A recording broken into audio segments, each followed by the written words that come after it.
ही मोर सुख चाहे यदि नीलाचले चल, आमार शपथ यदि आर किछु बल। जब गदाधर पंडित ने अनेकों बार ऐसी जिद रखी कि वो श्रीमन महाप्रभु के संग ही रहेंगे, साथ ही चलेंगे, तो उन्होंने श्रीमन महाप्रभु ने एंड में काफ़ी समझाने के बाद उन्हें बोला, मोर सुख यदि चाहिए। अब ये कोई स्वामी, भगवान, गुरु अपने शिष्य को, अपने अनुयायी को बोल दें कि अगर मेरा सुख चाहते हो तो चले जाओ, तो कौन सा शिष्य नहीं करेगा। क्योंकि गदाधर पंडित जो हैं, ऐसा नहीं है कि गदाधर पंडित कहीं किसी गलत फहमी में ऐसे ना आना कि गदाधर पंडित को कहीं कम या कहीं नेगेटिव सा कोई करैक्टर दिखाया गया, ऐसा नहीं है। पिछली बारी कुछ लोगों को ऐसा डाउट हुआ कि गदाधर पंडित, अरे नहीं, गदाधर पंडित ने जो किया है वो श्रीमन महाप्रभु के प्रेम के लिए ही किया है। इसीलिए हमने जब कंपैरिजन भी यदि करा तो एक समझने के लिए, कंपैरिजन कोई है नहीं पर समझने के लिए छोटा बालक और बड़ा बालक कह के ही उसको संबोधन किया। तो बड़ा बालक बैरी थोड़ी होता है, कोई नेगेटिव थोड़ी है बड़ा बालक है तो। पर क्या है कि भगवान के एक लीला से बहुत सारे उनके गंतव्य जो होते हैं, बहुत सारे वो हल होते हैं। बहुत सारी बातें भगवान एक ही बात से बताते हैं। तो गदाधर पंडित को भेजने के पीछे एक ये कारण था कि हम इस बात को समझें कि भगवान के संग हमेशा हमारा शिशु भाव ही रहना चाहिए। पर शिशु भाव रहे तो आप सोचो कि हमारे साथ कभी इस जगत में कुछ खराब नहीं हो सकता, ये बात भी नहीं है। ऐसी कोई गारंटी नहीं है। बस शिशु भाव में ये होता है कि भगवान हमेशा संग रहते हैं। जैसे हमने एक दो सत्र पहले माधवदास जी की चर्चा करी थी, तो कैसे माधवदास जी का मल तक साफ कर रहे हैं भगवान।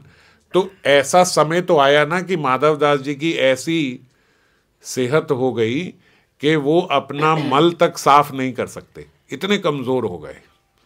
इसीलिए समुद्र के किनारे जाके लेट गए कि वहाँ पानी से ही साफ होता रहेगा और वो वहाँ लेटे रहेंगे। और उसमें भी वो मूर्छा में चले गए।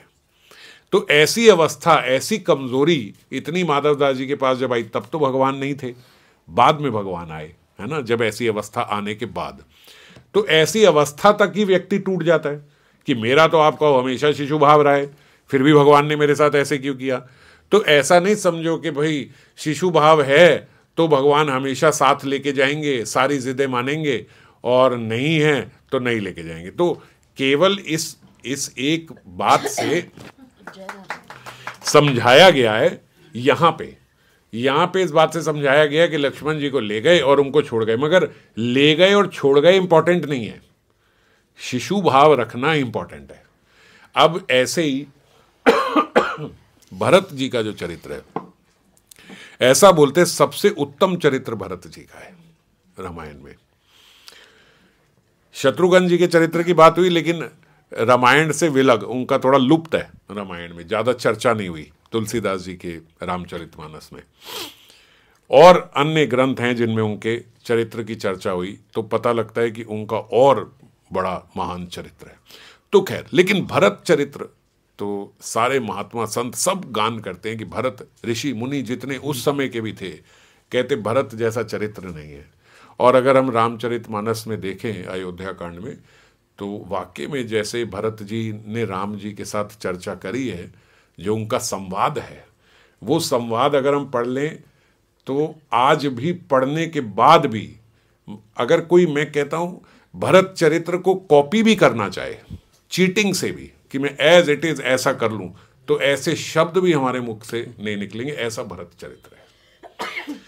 तो वो भरत जी भी भगवान से जब प्रार्थना करी कि आप वनवास छोड़ दो या मुझे अपने साथ रख लो, तो भगवान माने नहीं माने, वहाँ भरत जी को लौटा दिया, भरत जी को अलग कर दिया। तो भरत जी का इतना बड़ा चरित्र होते हुए भी, ऐसा शिशु भाव होते हुए भी लौटा दिया। तो इसीलिए लौटाया या नहीं लौटाया ये बड़ी बात नहीं है, हमें यहाँ से ये सीखना है कि हमारा शिशु भाव होना चाहिए। क्योंकि इस पे डिपेंड नहीं करता। अगर आप कहो कि नहीं मेरा तो शिशु भाव है, फिर भी मेरे जीवन में कुछ संकट आ गए, कुछ दुख आ गए, या ऐसी प्रतिकूल अवस्था हो गई, तो ऐसी क्यों हो गई, मेरा तो शिशु भाव था। शिशु भाव का मतलब ये नहीं है कि प्रतिकूल अवस्था नहीं आएगी। शिशु भाव का मतलब ये है कि जिस प्रकार प्रतिकूल अवस्था में भी बच्चा पूर्ण रूप से अपनी माता पे ही निर्भर रहता है, माता को छोड़ के कहीं और नहीं भाग जाता। शिशु भाव क्या है, अगर बच्चे पे कोई संकट आया, बीमारी आई, प्रॉब्लम आई, कुछ भी हुआ, बच्चे को कोई दुख तकलीफ हुआ, तो वो सर्वप्रथम अपनी माँ के पास ही भागेगा। यहां तक कि जब माँ मारती है बच्चे को, तो भी बच्चा माँ के पास ही भागता है कि नहीं? कोई और के पास तो नहीं जाता। तो अगर हम प्रतिकूल अवस्था में सोचें यहाँ पे क्या मिल रहा है मुझे, इतना भजन करके मुझे क्या मिला, तो मेरा शिशु भाव नहीं है। क्योंकि शिशु तो हमेशा अपनी माता के पास ही जाएगा। प्रतिकूलता भी मिलेगी तो भी माता के पास ही जाएगा, माता ही मार रही होगी तो भी माता के पास ही जाएगा। ऐसा हम देखते हैं ना बालकों में, बच्चों में, छोटे बच्चों में। तो इसको शिशु भाव बोलते हैं। शिशु भाव ये नहीं है कि प्रतिकूल अवस्था आ नहीं सकती। तो इसीलिए लक्ष्मण जी के चरित्र की हमने चर्चा करी। लक्ष्मण जी के साथ अगर भरत जी के चरित्र की चर्चा करें तो एक को ले गए और एक को छोड़ गए, और दोनों का शिशु भाव। और अगर महात्माओं की सुने, ऋषियों की सुने, मुनि की सुने, तो भरत चरित्र और बढ़ाए लक्ष्मण जी से। तो और महान चरित्र होने के बावजूद उन्हें छोड़ के गए। तो ऐसे इस बात से, केवल इस बात पे फोकस करके कि ले गए कि छोड़ गए, बस ये एक पॉइंट ऑफ कंपैरिजन नहीं है। कैसे उन्होंने बोला और कैसे लक्ष्मण जी ने बोला, इस पे हमने चर्चा करी है ना। उन्होंने किस प्रकार से बोला लक्ष्मण जी ने, और किस प्रकार से इन्होंने बोला, ये बड़े बालक वाली बात हो गई। जैसे गदाधर पंडित ने प्रेमवश, प्रीतिवश श्रीमन महाप्रभु से मैं विलग नहीं रह सकता, ऐसा सोच के वहां गोपीनाथ जी की सेवा प्रारंभ करी जगन्नाथपुरी में, कि मैं यहां इनकी गोपीनाथ जी की सेवा करूंगा और यहीं क्षेत्र संन्यास ले लेता हूं। शिशु भाव क्या है, वो श्रीमन महाप्रभु के पास चरण पकड़ के पूछेगा, क्या मैं क्षेत्र संन्यास ले लूं? क्या मेरे लिए क्षेत्र संन्यास लेना उपयुक्त होगा? ये शिशु भाव है। बड़े बच्चे का भाव क्या है, मैंने क्षेत्र संन्यास ले लिया, मैं तो यहीं रहूंगा। ये महाप्रभु को जाके इन्फॉर्म करा कि मैं यहीं रहूंगा। बात इससे प्रीति कम नहीं हो जाती, पर बड़े बच्चे और छोटे बच्चे वाली बात हो जाती है। हल्की सी भी, देखो शिशु भाव में क्या है, छोटे बच्चे में जरा सी भी इंडिपेंडेंस नहीं है। माँ बाप दुखी हो जाते हैं, बोलते हर बात मत पूछा कर, कुछ अपने आप कर ले, है ना। और बड़े बालक को बोला जाता है कुछ पूछ के कर लिया कर। होता है या नहीं हमारे बड़े बच्चे और छोटे बच्चे में? तो शिशु भाव क्या है, वो हर चीज पूछ के करेगा, हर चीज पूछ के करेगा। माता दुखी हो जाती है, अरे थोड़ा अपना दिमाग भी लगा लिया कर, वो नहीं लगाएगा, वो हर बात पूछेगा। ये शिशु भाव है। तो इसीलिए अब क्षेत्र संन्यास तो खुद से लिया, और फिर क्षेत्र संन्यास खुद ही से तोड़ दिया, है ना। महाप्रभु से तो पूछा नहीं कि मैं तोड़ दूं, महाप्रभु को बोला ये मेरे लिए कुछ नहीं है। अब ये वो कर किस लिए रहे हैं? महाप्रभु के साथ रहने के लिए। कोई अपनी तो उनकी कोई इंद्रिय तृप्ति नहीं है इसमें, केवल महाप्रभु के साथ साथ रहने के लिए कर। इसीलिए कुछ नेगेटिव नहीं है, सिर्फ एक चरित्र से भगवान समझा रहे हैं। अब भरत जी जो है यहां पे ये कह रहे हैं उनको कि मोर सुख यदि चाहिए, इनको गदाधर पंडित को। और गदाधर पंडित ने उनसे कहा श्रीमन महाप्रभु से कि मैं आपके साथ चलूंगा, मैं अलग से चलूंगा, मैं क्षेत्र संन्यास छोड़ता हूं, मैं गोपीनाथ जी की सेवा छोड़ता हूं। ये सब जब मैंने कह दिया मैं करता हूं, मैं करता हूं, मैं करता हूं, ये नहीं कहा कि आपका सुख किसमें है, आप क्या चाहते हो, क्योंकि ये बहुत बड़ी बात होती है। इसीलिए सारे चरित्रों में भरत चरित्र सबसे ऊपर रखा गया है। जब भरत जी गए और भरत जी ने राम जी को साथ संवाद किया, सब बैठे हुए हैं, सारी सभा बैठी है, सब ऋषिगण बैठे हैं। बाद में जनक जी भी वहां पे आ गए, और जनक जी पे फिर जो ऋषि मुनि थे, वशिष्ठ थे, वशिष्ठ जी ने कहा कि मैं नहीं, जनक जी इसका फैसला करेंगे। क्योंकि वशिष्ठ जी ने कहा मैं तो भरत के प्रेम में बह गया हूं, इसीलिए शायद मैं विवेक से कोई डिसीजन ना ले पाऊं। मैं तो भरत, मतलब एक प्रकार से उन्होंने कहा मैं तो भरत की साइड ही हूं, मैं किसी और की सुन ही नहीं पाऊंगा भरत का प्रेम देख के। जबकि वशिष्ठ कोई साधारण व्यक्ति नहीं है, ऋषि हैं। ऋषि कौन है? ब्रह्मा जी के पुत्र हैं और अनेकों बहुत बड़े काल से वेट कर रहे हैं कि राम आएंगे, इसीलिए उन्होंने यहाँ पे ऋषि बनना स्वीकार किया। वशिष्ठ ने, ब्रह्मा के पुत्र हैं, क्यों ऋषि यहाँ पे बनना स्वीकार किया? वो बोलते भाई हम राज ऋषि ये सब नहीं बनेंगे। क्यों बने राज ऋषि? राज ऋषि को राजसभा में बैठना पड़ता है, ये सब करना पड़ता है। मैं क्यों ऐसा निम्न कार्य करूं? ऋषियों के लिए ये नीचे की बात है कि मैं राज ऋषि क्यों बनूं, मैं क्यों वहाँ पॉलिटिक्स में इन्वॉल्व हूँ, मैं अपना बैठ के कहीं वन में तपस्या करूँगा। पर जब उन्हें पता लगा कि अगर मैं ये कार्य लेता हूँ तो एक दिन मेरे पास श्री राम आएंगे, तो इसीलिए बहुत लंबे काल से वशिष्ठ जी वहाँ पे हैं। और आज राम जी के एक प्रकार से विपरीत ही फैसला ले रहे हैं, क्योंकि राम जी और भरत जी की बात हो रही है कि भाई क्या मानी जाए।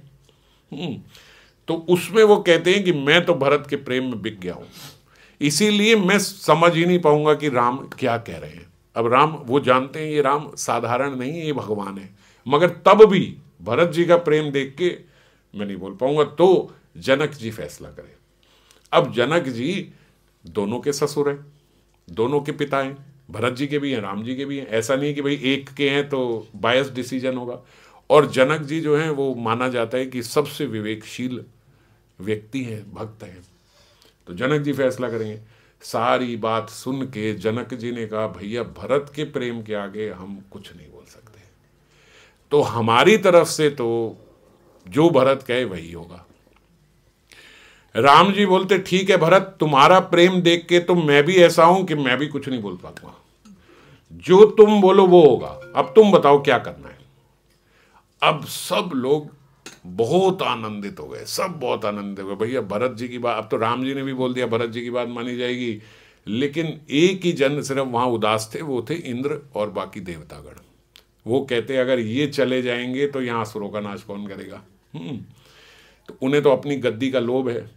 रामचरितमानस में तुलसीदास जी ने इंद्र जी के लिए तो बहुत बोला है कि भैया ये सिर्फ उदास हो रहा है क्योंकि ये अपनी इंद्रिय तृप्ति के लिए, अपनी गद्दी को बचाने के लिए इनके मन में ये है कि किसी प्रकार से राम जी यहीं रुक जाए।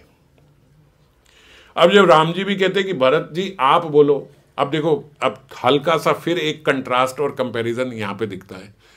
वहां सबने बोल दिया जो भरत कहें वही होगा, राम जी भी कह रहे हैं, कोई फोन चालू है किसी का, राम जी भी कह रहे हैं कि जो भरत कह रहे हैं वही होगा। और भरत जी क्या कह रहे हैं, जो सेवकू साहिब बही संकोची, निज हित चाई तासु मति पोची। जो सेवक स्वामी को संकोच में डालकर अपना भला चाहता है उसकी बुद्धि नीच है। जब सब भरत जी के तरफ हो गए तो भरत जी क्या बोल रहे हैं, ये देखो ये वाणी कैसी है भरत जी की और क्या उनकी मति है। किस अगर मैं सेवक आपको संकोच में डालकर अपना भला चाह रहा हूं तो मेरी बुद्धि नीच कहलाएगी। मैं ये नहीं चाहता कि किसी संकोचवश आपको मेरी बात माननी पड़े। सेवक हित साहिब सेवकाई, करई सकल सुख लोभ बिहाई। सेवक का हित तो इसी में है कि वह समस्त सुखों और लोभों को छोड़कर स्वामी की सेवा ही करे। सेवक का सुख केवल इसमें है कि वो अपने सुख की बात ना सोचकर, अपने लोभ की बात ना सोचकर स्वामी के सुख की बात करे। देव एक बिनती सुनु मोरी, राम जी से कह रहे हैं भरत जी, देव एक बिनती सुनु मोरी, उचित होई तस करब बहोरी। अगर आपको ये उचित लगता है एक मेरी बिनती सुन लो, मैं सारे राज तिलक की सामग्री सब यहां लेके आया हूं। अगर प्रभु आपका मन बने तो मेरे मनोरथ को सफल कीजिए। क्यों, यहीं पे राज्य अभिषेक आपका कर देंगे। मैं सारे जगहों का सब जल वगैरह सब जितनी चीजें थी सब इकट्ठी करके लाया हूं कि आपका यहीं राज्य अभिषेक हो जाए। उसके बाद कहते अगर आपको ये ठीक लगे तो आप यहीं करें, अगर आपको ये ठीक ना लगे, आप यहीं रहना चाहते हैं, तो अगर आपको ठीक लगे तो मैं भी आपके साथ यहां पे रह जाऊं। शत्रुघ्न को भेज देते हैं।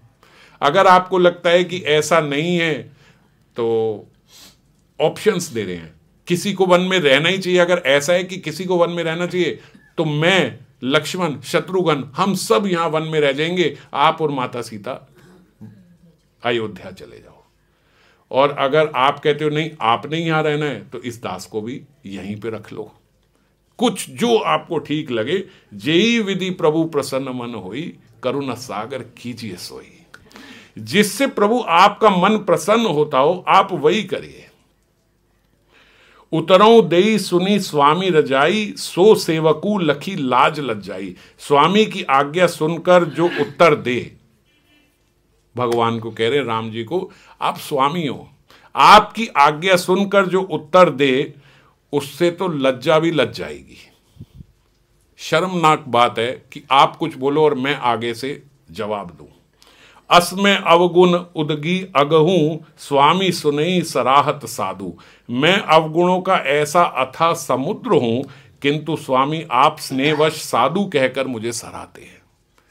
ये तो मैंने एक आध चौपाई लिखी है, ऐसा पूरा चैप्टर उन्होंने लिखा है कि मैं तो बहुत बुरा हूं, मेरी बुराइयां तो गणना नहीं हो सकती, मगर आप कैसे हैं कि आप मुझे भी साधु समझते हैं, इसमें आपकी साधुकाई की भी गणना नहीं हो सकती। कितना प्रेम आप करते हैं, कितनी कमियां मुझ में हैं, लेकिन आपने हमेशा मुझे अच्छा ही अच्छा कहा है। अब कृपाल मोहि सो मत भावा, सकुच स्वामी मन जाई न पावा। हे कृपालु, अब तो वही मत मुझे भाएगा जिससे स्वामी का मन संकोच ना पावे। आप जो मर्जी डिसीजन लो, आप इंडिपेंडेंट हो, आप जो कहोगे मैं वो मानूंगा। आपको तिनके भर का भी संकोच नहीं होना चाहिए कि इसकी वजह से मुझे बोलना पड़ रहा है, भरत इतना प्रेम करता है इसलिए मुझे ये करना पड़ रहा है, भरत मेरे आगे अश्रु भरे नैन लेके आ गया, मैं कुछ बोल नहीं पाया इसलिए मुझे करना पड़ गया था। अगर मेरे प्रेम के कारण भी आपको हल्का सा भी संकोच होता है कि ऐसा मुझे करना पड़ गया, तो ऐसा ना करना, क्योंकि अगर आप ऐसा करोगे तो बहुत बड़ा अपराध हो जाएगा दास से। प्रभु पद शपथ कहूं सती भाऊं, जग मंगल हित एक उपाऊं। आपके चरणों की शपथ है, मैं सत्य भाव से कहता हूं, जगत में कल्याण के लिए बस एक ही उपाय है कि जो आप चाहते हैं वही मैं मानूं। बस इसी से मेरा मंगल हो सकता है, और किसी बात में जो मर्जी बोलता रहूं। मैंने जो इतना बोला, जो इतना चाहा, जो इतनी ऑप्शन दी, ये तो सब मैं बोल रहा हूं, मैं जो मर्जी बोलता रहूं, आप कुछ मत सुनना। आपको अभी भी ये सब के बाद मेरे को हटा के जो आपको ठीक लगे आप वो बोलो। तो भगवान राम ने कहा ठीक है, फिर आप अभी वापस ही जाओ, मैं यहां ही रहूंगा, जैसा है सब वैसा ही चलेगा। हाँ चलो, अगर तुम मुझे देना चाहते हो राज्य तो ठीक है, ये राज्य मेरा हुआ। पहले बड़े कौतुकी है भगवान, पहले बोला ठीक है मैं ये राज्य लेता हूं, पर 13 वर्ष तक तुम यहाँ रहो, 14 वर्ष तक, फिर उसके बाद आके मैं तुमसे ले लूंगा। भरत जी बोले आपने थोड़ी भी बात नहीं रखी, मगर ठीक है, जो आप कहो यही होगा। तो ऐसा सेवक होना चाहिए, इसीलिए भरत चरित्र बहुत ऊपर है। जब सब कह रहे हैं कि जो कहो जो कहो जो कहो, राम जी भी कह रहे हैं आप जो कहो वही होगा, तब भी राम जी को कह रहे हैं नहीं, जरा से भी संकोच से मत बोलना कि मेरी वजह से आपको ये बोलना पड़ गया, ऐसा मत करना। और जब ऐसा उन्होंने बोला तो फिर भगवान ने भी अपना ही डिसीजन दिया, जो अनबायस वो देना चाहते थे, जो होना था, जो करना चाहते थे। तो इसीलिए ऐसा सेवक का चरित्र होना चाहिए, ऐसा शिशु भाव होना चाहिए। अगर हल्का सा हमें लग रहा है कि नहीं हमारे प्रेम के कारण भी इनको संकोच हो रहा है, तो वो भी संकोच ना हो। अब ये बड़े ऊपर की बात है। संकोच किससे हो रहा है? कोई वैभव से नहीं, कोई ऐश्वर्य से नहीं, किसी बात से नहीं, उनके प्रेम का ही संकोच है। हम कहेंगे ये तो अच्छी बात है भाई, मेरे प्रेम के कारण अगर ऐसा डिसीजन लिया तो ये तो अच्छी बात है, पर भरत जी कह रहे हैं मेरे प्रेम के कारण भी कुछ और डिसीजन ना लेना। इसीलिए भरत चरित्र बहुत ऊपर है, इसीलिए हम चाह के भी नकल भी नहीं कर सकते इस चरित्र की। पर तब भी हम इस चरित्र में देखने पे आते हैं तो बिल्कुल उल्टी बात है, इसमें भी उनकी बात नहीं मानी। तो इसीलिए बात ये नहीं है कि उस वक्त मानी कि नहीं मानी, हमेशा अनुकूल ही अवस्था आएगी शिशु भाव की। बात यह है कि भाव शिशु भाव ही होना चाहिए, वो अलग नहीं होना चाहिए। कभी स्वामी को ये ना कहना पड़े, कभी प्रभु को, भगवान को, माता पिता या गुरु को ये नहीं कहना पड़े अगर तू मेरा सुख चाहता है तो ये कर। ऐसी बात तक भी ना पहुंचे, समझ गए? हम हमेशा देखें ये इनका सुख किसमें है, वैसा हमारा कार्य होना चाहिए। ये बंद हो जाता बीच में। एताबली महाप्रभु नौकाटे चढ़िला, मूर्छित है पंडित तथाई पड़िला। अब वहां पे उनको छोड़ के गदाधर पंडित को श्रीमन महाप्रभु नौका पे बैठ गए और गदाधर पंडित वहीं गिर के मूर्छित हो गए। उनकी कल्पना में भी नहीं था कि महाप्रभु ऐसा भी कर सकते हैं कि मुझे छोड़ के चले जाएंगे, और उनको छोड़ के ऐसा कह के महाप्रभु नौका में बैठे और चले गए। और साथ ही सार्वभौम भट्टाचार्य को छोड़ गए कि इनका ध्यान रखना, गदाधर पंडित को। सार्वभौम भट्टाचार्य पर सार्वभौम भट्टाचार्य का भाव श्रीमन महाप्रभु के प्रति ऐसे ही है कि जो ये कर रहे हैं वो ही सही है, क्योंकि वो बहुत समय ज्ञान मार्ग में रहे हैं, वो सारी दुनिया देख के अब भक्ति में आए हैं, तो अब उन्हें कोई डाउट नहीं हो सकता। इसीलिए ऐसा बोलते हैं, जब व्यक्ति सारी दुनिया देख के भक्त बनता है ना, तो फिर उसका हिलना मुश्किल होता है। क्यों? वो किससे डगमगाएगा? वो सब देख के आया है, ये जगत देख लिया है उसने। तो इसीलिए ऐसे ही सार्वभौम भट्टाचार्य तो ज्ञान मार्ग के शिरोमणि थे, अब वहां से आके यहां आए हैं, तो अब उनके मन में ये नहीं आता कि ऐसा क्यों कर दिया। एक भी श्लोक ऐसा नहीं है कि सार्वभौम भट्टाचार्य को कहे वाई मी। भाई गदाधर पंडित की बात हो रही थी, यहां तो मैं भी साथ में रुक गया। तो सार्वभौम भट्टाचार्य को बोला आप इनका ध्यान रखो, आप यहीं रुको, नौका पे बैठे, प्रभु चले गए। और सार्वभौम भट्टाचार्य गदाधर पंडित को समझा रहे हैं कि उठो। भट्टाचार्य कहे उठा आई छे प्रभुर लीला, प्रभु की देखो यही लीला है, जो प्रभु की लीला है वो सही है। तुम्ही जानी कृष्ण निज प्रतिज्ञा छाड़िला, भक्त कृपा वशे भीष्मेर प्रतिज्ञा राखिला। सार्वभौम भट्टाचार्य कह रहे हैं तुम तो भगवान को जानते ही हो, ये अपनी प्रतिज्ञा तोड़ सकते हैं पर अपने भक्त की प्रतिज्ञा नहीं तोड़ सकते। ये भीष्म प्रतिज्ञा से तुम जान रहे होगे। अब भीष्म प्रतिज्ञा रखने के लिए आप सब जानते हो, भगवान ने वो रथ का पहिया उठा लिया मारने के लिए। कहने को तो कह दिया कि भैया मैंने कहा था शस्त्र नहीं उठाऊंगा, शस्त्र तो नहीं है, पर जो भी चीज मारने के लिए उठाई जाए वो तो शस्त्र ही है, चाहे वो पत्थर ही हो। तो अपनी प्रतिज्ञा हिला दी, किसके लिए? भीष्म प्रतिज्ञा रखने के लिए, क्योंकि भीष्म ने प्रतिज्ञा ली थी कि आज या तो कृष्ण शस्त्र उठाएंगे, नहीं तो मैं पांचों पांडवों को मार दूंगा। अब मारना वो भी नहीं चाहते पांचों, अब मार सकते भी नहीं पांचों पांडवों को, क्योंकि यहां कृष्ण है, पर मेरे भक्त की प्रतिज्ञा झूठी ना रह जाए, तो इसीलिए उन्होंने पहिया उठा लिया। तत्ववादी ये ना कह दे भगवान झूठे हैं, तो उन्होंने कहा मैं तो पहिया उठाया है। आप ये कहो कि भैया मारने के लिए आपने जो चीज उठाई उसको शस्त्री तो कहते हैं, तो वो कहे मैंने मारा भी कहां। फिर भगवान से तो बात नहीं कर सकते ना तुम इस मारे में। भगवान कहे अच्छा मारने के लिए जो उठाए वो शस्त्र है, तो मैंने पहिया मारा कहां? तो जब तक मारा नहीं तब तक शस्त्र नहीं है। तो और भीष्म पितामह की प्रतिज्ञा कैसे रह गई कि मारने मुझे आ रहे थे, उठाया उन्होंने।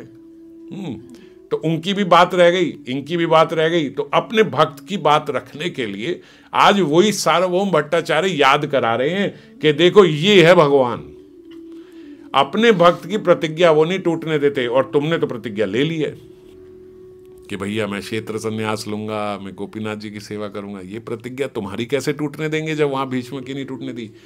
तो वो क्या कहना चाह रहे हैं कि भगवान भी तुम्हें बहुत प्रेम करते हैं गदाधर, श्रीमन महाप्रभु के लिए भी तुम्हारे बिना रहना बहुत मुश्किल है, फिर भी रह रहे हैं। क्यों? क्योंकि तुमने प्रतिज्ञा ली है।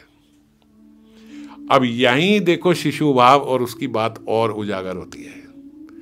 पूछ लें क्या मैं ये ले लूं? नहीं, आपने ले ली, अब आपकी प्रतिज्ञा भगवान पूरी करेंगे।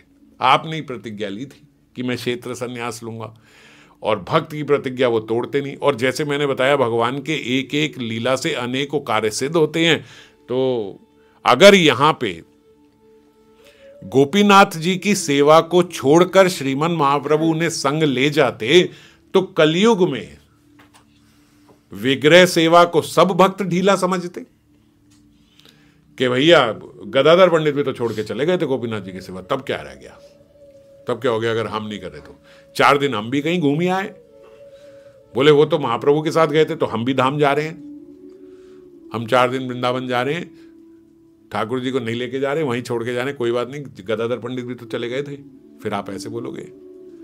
तो एक एक लीला से अनेक कार्य सिद्ध होते हैं। और विग्रह जो हैं ये कौन है? ये साक्षात ब्रजेंद्र नंदन ही है, साक्षात हरि ही है, ये मूर्ति नहीं है, ये साक्षात हरि है। तो इस बात को भी तो एस्टेब्लिश करना है, इस तत्व को ये भी तो समझाना है, ये भी तो समझना है हमें कि ये साक्षात हरि है। कुम्मन दास जी के पास उनकी गोद में आके बैठते थे ठाकुर जी, और फिर भी कुम्मन दास जी हटो हटो जल्दी हटो, समय हो रहा है हमारा वहां पे, जल्दी हमने वहां कीर्तन करने को जाना है, पट खुलने वाले हैं, जल्दी हटो।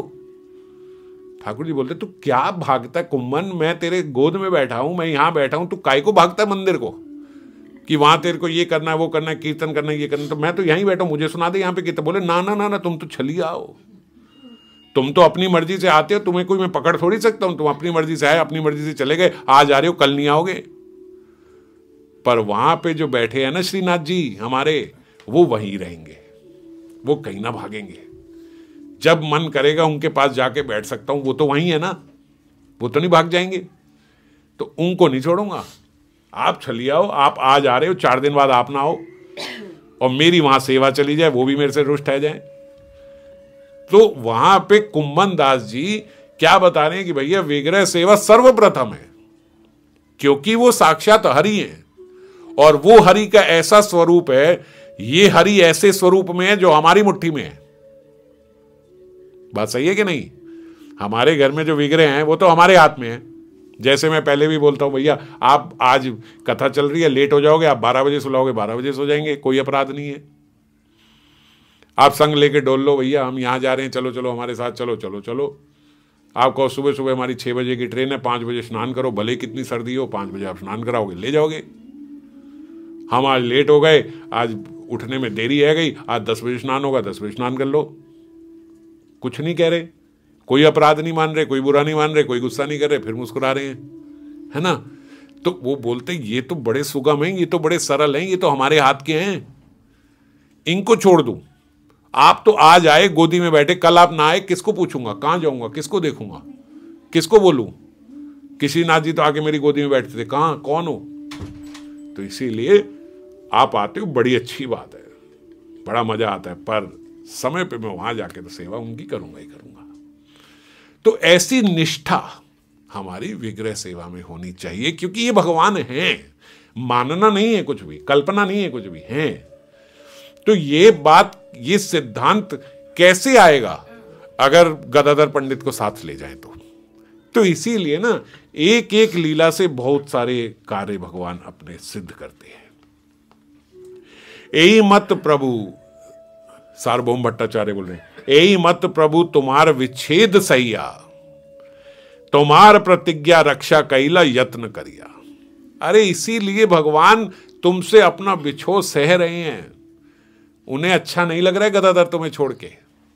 और सार्वभौम भट्टाचार्य भगवान को जानते हैं, श्रीमन महाप्रभु को, ऐसा नहीं है कि ऐसे बस केवल सांत्वना देने के लिए बोल रहे हैं, आपसे वो भी तो विच्छेद सह रहे हैं। किस लिए सह रहे हैं? आपकी प्रतिज्ञा रखने के, तुम्हार प्रतिज्ञा रक्षा कोइलो यत्न करिया, तुम्हारे प्रतिज्ञा की रक्षा करने के लिए ऐसा कर रहे हैं। एई मत कोइया तार प्रबोध कोरैला, दुई जने शोक आकुल नीलाचे चैला। अब एक नहीं 2 लोग शोक आकुल होके वापस नीलाचल जा रहे हैं वहां से, सार्वभौम भट्टाचार्य भी और वो भी। प्रभु लागिया धर्म कर्म छाड़े भक्त गण, भक्त धर्म हानि प्रभुर ना होए सहन। हालांकि सारे भक्त जो हैं प्रभु लागी, धर्म कर्म छाड़े भक्तगण, भक्तगण प्रभु के लिए, श्रीमन प्रभु जहां आते हैं सब अपना धर्म कर्म सब छोड़ देते हैं, उनके पीछे भागते हैं, पर भक्त धर्म हानि प्रभुर ना है सहन, पर प्रभु से ये सहन नहीं होता। आपका अपना जो निज धर्म है वो आपको करना ही होगा, वो उनको सहन नहीं है कि आप अपनी ड्यूटीज जो है प्रॉमिस्ड वो छोड़ के उनके पीछे आओ। प्रेमेर विवर्त यह सुने जई जन, अचिरे अचिरे मिले तार चैतन्य चरण। इसको प्रेम विवर्त क्यों बोला? उल्टी बात है। प्रेम के लिए विछो सह रहे हैं, प्रतिज्ञा के लिए विछो सह रहे हैं, जानते हैं प्रेमी है, मैं भी प्रेम करता हूं गदाधर से, गदाधर भी मुझसे बहुत प्रेम करता है, मेरे प्रेम के कारण ही ये सब कर रहा है, पर फिर भी उनसे अलग होना पड़ रहा है। दुई राजपात्र यही प्रभु संगे आए, यजापुर आई से प्रभु तार दिलेन विदाए। अब जब यहाँ पे याजपुर भी बोलते हैं इसको, ये उड़ीसा में है याजपुर, यहाँ पे बोले ये याजपुर पड़ा यज्ञपुर से, पहले यज्ञपुर था, याज उसको ही बोलते हैं यज्ञ को, तो याजपुर इसका नाम इसीलिए पड़ा क्योंकि यहाँ पे अनेकों अनेक महात्माओं ने, संतों ने यज्ञ किए हैं। और पहले ऐसा कहा जाता है कि ययाति जो थे वो भी यहीं पे थे, तो इसीलिए इसका नाम ययातिपुर था। और फिर ययातिपुर से धीरे धीरे जब याजपुर हो गया। तो यहाँ याजपुर में जब श्रीमन महाप्रभु आए तो जो दो उनके साथ राजा प्रताप रुद्र ने सेवा में दिए थे, हरिचंदन और मर्दराज, उनको श्रीमन महाप्रभु ने कहा अब आप भी जाओ, जय राधे, अब यहाँ से आप भी लौट जाओ, अब और हमें सेवा की आवश्यकता नहीं है, बस आप हो जाओ। उन्होंने कहा, प्रताप रुद्र जी ने हमें आज्ञा दी थी, बोले अब हम भी बोल रहे हैं आप जाओ। अब उनकी आज्ञा प्रताप रुद्र ने तो बुलाई है कि जैसी इनकी जो इच्छा हो वैसी सेवा करनी है, तो उनको उन्होंने बोला कि अब यहाँ से आप भी याजपुर पहुँच के श्रीमन महाप्रभु ने उन दोनों को भी वापस भेज दिया। रामानंद राय को भी बोल रहे थे आप भी इनके साथ। रामानंद ने कहा प्रभु मेरे पे कृपा करो, मैं तो साध हूँ, मैं कोई प्रताप रुद्र के वहाँ से थोड़ी आया हूँ, मैं तो आपके संग आपके लिए साध हूँ। प्रभु विदाई दिला राय यही तार सने, राय उनके साथ ही रह गए। कृष्ण कथा रामानंद शने रात्रि दिने, रात्रि दिन श्री रामानंद राय के साथ श्रीमन महाप्रभु कथा चर्चा करते। प्रति ग्रामे राज आज्ञा राज भृत्यगण, नव्य गृहे नाना द्रव्य कराए सेवन। जो आगे तक जहाँ तक उन्होंने कर सकते थे वो तो उन्होंने पूरे उड़ीसा प्रोविंस में जहाँ जहाँ श्रीमन महाप्रभु पहुँचे वहाँ जैसे प्रताप रुद्र के ऑर्डर थे, तो हर जगह के गवर्नमेंट ऑफिसर तो होते ही हैं, हर क्षेत्र के अलग अलग होते हैं, उन सबको आज्ञा मिली हुई थी। जो हरिचंदन और वो थे मर्दराज, उनको तो भेज दिया वापस, पर जिस जिस प्रोविंस में जहाँ जहाँ जो उनके गवर्नमेंट के ऑफिसर थे उन सबको आज्ञा थी। तो जहाँ जहाँ श्रीमन महाप्रभु जाते वहाँ उनके लिए रहने की व्यवस्था और बहुत सारा जगन्नाथ जी के प्रसाद की व्यवस्था राजा प्रताप रुद्र ने कराई हुई थी, वो वहाँ पे होती। यही मत चलिला प्रभु रेमुणा आइला, तथा हाइते रामानंद राय विदाई दिला। अब जब वहाँ से और आगे रेमुणा आए तो रेमुणा आके अब उन्होंने रामानंद राय को बोला अब चलो आप भी, अब बस अब यहीं तक, अब यहाँ से हम आगे अपना जाएंगे, आप यहाँ से वापस जाओ। रामानंद राय ने बहुत बोला कि प्रभु मुझे क्यों छोड़ रहे हो, मैं तो आपका दास हूँ, सेवक हूँ, आपके साथ रहूँगा। बोले नहीं आप यहाँ से जाओ। बोलते रामानंद राय उस समय वहाँ पे कैसे लोटपोट होके रोए, और लोटपोट होके रोते रोते उनको वहाँ कैसे मूर्छा आ गई। महाप्रभु ने फिर उन्हें अपनी गोद में लिया, उन्हें चुप कराया, और फिर रायर विदाई भय ना यह सहन। बोलते इनकी जो विदाई हुई वो कविराज गोस्वामी कह रहे हैं कि वो मुझसे सहन नहीं हो रही, इसीलिए मैं उसका विवरण नहीं कर रहा। मैं बोल भी नहीं पाऊंगा कि उस समय रामानंद राय की कैसी अवस्था हुई। कहते ना पारी यही तहार वर्णन, इसीलिए मैं उसका वर्णन नहीं कर रहा हूँ। मैं कह भी नहीं पाऊंगा कि रामानंद राय को अलग करते हुए कैसे वो रो रहे थे। ओढ़ देश सीमा राज अधिकारी प्रभुर मिलिया। अब प्रभु जो हैं धीरे धीरे चलते चलते चलते रेमुना ग्राम जैसे हमने देखा काफ़ी आगे हम भी जब गए थे, तो अब आगे उड़ीसा की सीमा आ गई, जहाँ तक प्रताप रुद्र का राज्य था उसकी सीमा पे पहुँच गए। और वहाँ के जो राज अधिकारी थे वो प्रभु से मिले। हर जगह के जैसे मैंने बताया राज के अधिकारी हैं, वो उनसे प्रभु से मिले और उन्होंने बोला कि आप 2-4 दिन यहीं रहो। अभी दिन दुई चारी तेहो करीला सेवन, आगे चलीबे से ही कहे विवरण। फिर हम आपको आगे का सारा रास्ता बताएंगे कि कैसे कैसे आगे जाना है। आप 2-4 दिन पहले हमें अवसर दो कि हम यहाँ पे कुछ आपकी सेवा कर सके। क्यों आगे जाने के लिए अभी मना कर रहे हैं, क्यों 2-4 दिन उन्हें रोक रहे हैं? क्योंकि यवन राज आगे अधिकार। अब आगे जो है वहाँ यवन राज है। यवन समझते हैं जैसे वहाँ पे मुसलमानों का उस समय राजा थे, और वो मुसलमान राजा जो वहाँ पे थे विधर्मी थे, वो संकीर्तन इत्यादि करने नहीं देते थे। जो संत महात्मा होते, जो इस प्रकार से सन्यासी होते, उनको मार दिया करते थे या उनको जेल में बंद करते थे, प्रताड़ना करते थे, क्योंकि वो कहते थे बस एक हमारा ही धर्म यहाँ पे चलेगा, दूसरे धर्म का यहाँ नहीं रहेगा। तार भय पथे केहा नारे चलीवार, इसीलिए वहाँ पे, और बोलते वहाँ का जो गवर्नर था उस समय मुस्लिम, वो शराब इत्यादि भी काफ़ी पिया करता था, मदिरा पान करता था। तो इसीलिए वहाँ के उड़ीसा की सीमा में जब वहाँ पहुँचे तो वहाँ के जो गवर्नमेंट ऑफिसर थे वो डर गए कि अब महाप्रभु आगे कैसे जाएंगे, क्योंकि आगे तो यवन राज है और वो तो एकदम शराबी किस्म का व्यक्ति है जो वहाँ का गवर्नर है, तो वो इन्हें छोड़ेगा नहीं। और इसीलिए उसके भय से कोई लोग वहाँ पे जाते भी नहीं थे, वहाँ से फ्रीली चल नहीं सकते थे। तो तार भय नदी केहा हई ते नारे पार, उनके डर से जो आगे नदी थी, नदी के पार दूसरा प्रोविंस शुरू होना था, वहाँ बोलते उनके डर से कोई नदी पार ही नहीं करता था, कोई भी हिंदू वहाँ आगे जाता नहीं था। दिन कता रहे संधि करी तार शने, तबे सुखे नौकटे कौरी बेगमने। अब उन्होंने श्रीमन महाप्रभु को बोला कि देखो ऐसा करते हैं कि हम पहले उनके साथ एक संधि कर लेते हैं, आपके वहां जाने से पहले हम उनके गवर्नमेंट ऑफिसर्स के साथ मिलके, क्योंकि वहां यवन राज है, उनसे मिलके एक संधि कर लेते हैं कि भाई हमारे यहाँ से ये आएंगे और आप इनको तंग मत करना, क्योंकि ये आपके यहाँ रुकने के लिए नहीं आए, आपके यहाँ से क्रॉस करके इन्हें तो वृंदावन निकलना है। ऐसी हमें पहले संधि कर लेनी होगी। दिन को तो रहे संधि करी तौर शने, आप यहीं पे अभी रहिए और हम वहां पे संधि करके एक उनके साथ पीसफुल एग्रीमेंट बना लेते हैं। तबे सुखे नौकटे कौरीबे गमन, फिर आप सुख से आराम से, नौकटे मतलब यहाँ नौका में आप निकल जाना, ये नदी पार कर लेना, पर बिना उनसे बात किए हम लोग नहीं भेज पाएंगे, अभी बड़ा रिस्की है वहाँ पे निकलना, आज की तरह नहीं है। तो वहाँ अलग अलग जहाँ जहाँ यवन राज है वहाँ से निकल नहीं सकते थे। सेई काले से यवनेर एक अनुचर, उड़िया कटके आइला कोरी वेशांतर। अब वहाँ पे उन यवन राजा का एक जो गवर्नर था मुस्लिम, उसका एक अनुचर, ये लोग घुमाया करते थे ना ऐसे, भैया देखो कहीं इधर उधर कोई ऐसा कार्य तो नहीं हो रहा कहीं कि भाई कोई विधर्मी, वो हमें विधर्मी कहते हैं कि भैया कोई विधर्मी इधर उधर कहीं दूसरा कुछ कार्य तो नहीं कर रहा, तो उनको देखो।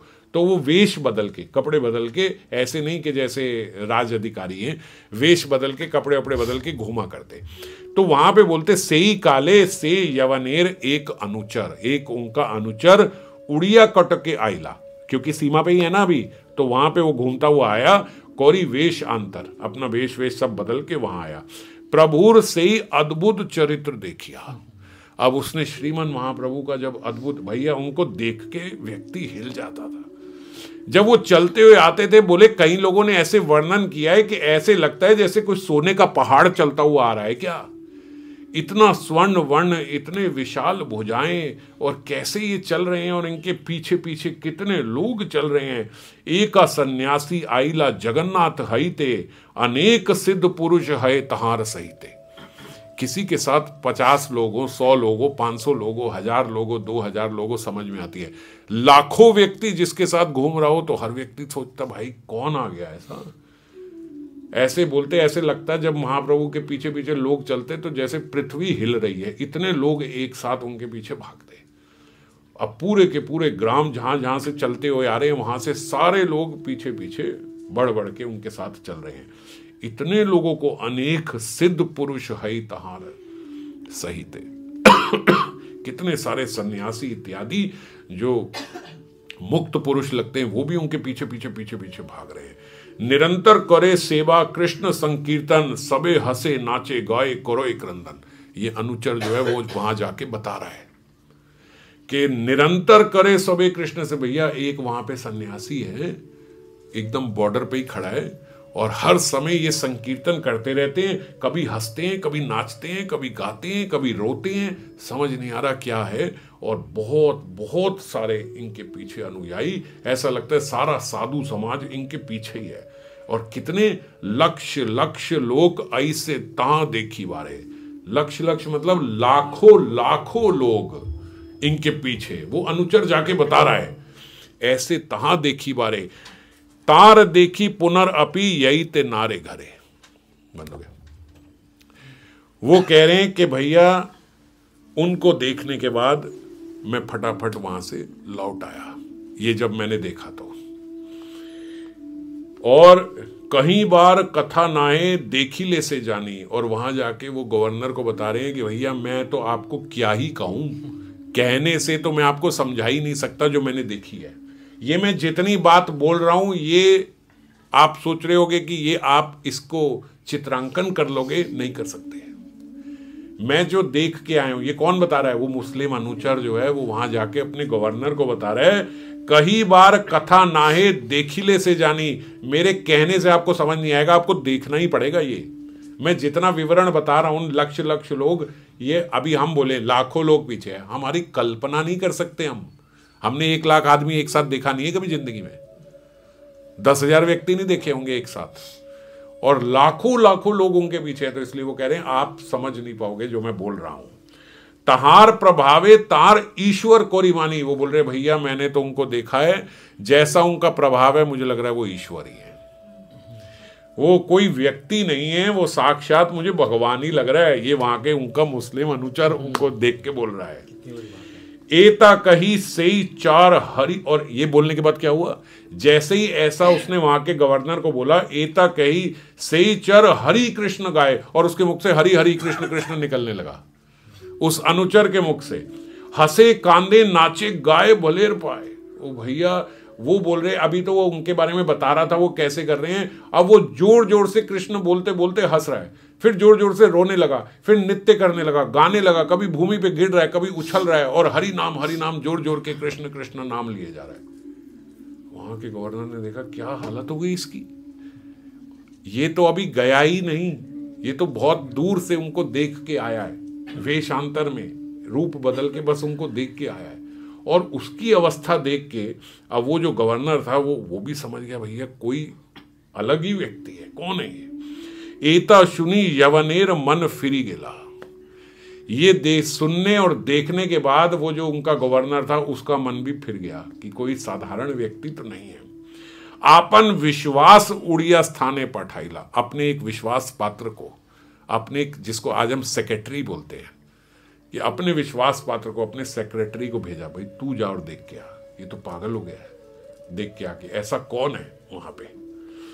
विश्वास आशिया प्रभुर चरण वंदिला, कृष्ण कृष्ण कही प्रेम विवाहिला।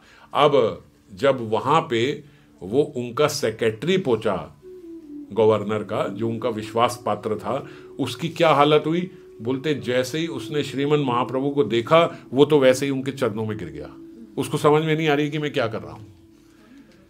ये सब मुस्लिम है, मगर वहां जाते ही उनके चरणों में गिर गए, और चरणों में गिरते ही उसके मुख से कृष्ण कृष्ण नाम निकलने लगा, और उसके भीतर सारे ऐसे भाव संचरित हो गए जैसे एक शुद्ध वैष्णव में होते हैं। रोंगटे खड़े हो गए, ऐसे भाव उसके अंदर प्रकट हो रहे हैं, और जोर जोर से कृष्ण नाम बोल रहा है, और वहां पे उनके चरण पकड़ के श्रीमन महाप्रभु के लेट गया, और बोलता है मुझे यहाँ का जो गवर्नर है, मुझे तो उसने भेजा है आपके दर्शन करने के लिए। कितने अच्छे हैं वो जो उन्होंने मुझे आपके चरणों में डाल दिया। तुम्हें यदि आज्ञा देहा एथा के आशिया यवन अधिकारी या प्रभु के मिलाए, अगर आप आज्ञा दो। ऐसे महात्माओं को, संतों को वो लोग मार दिया करते थे, या जेल में डाल दिया करते थे, यही देखने आते थे कौन आया और इसको पकड़ो।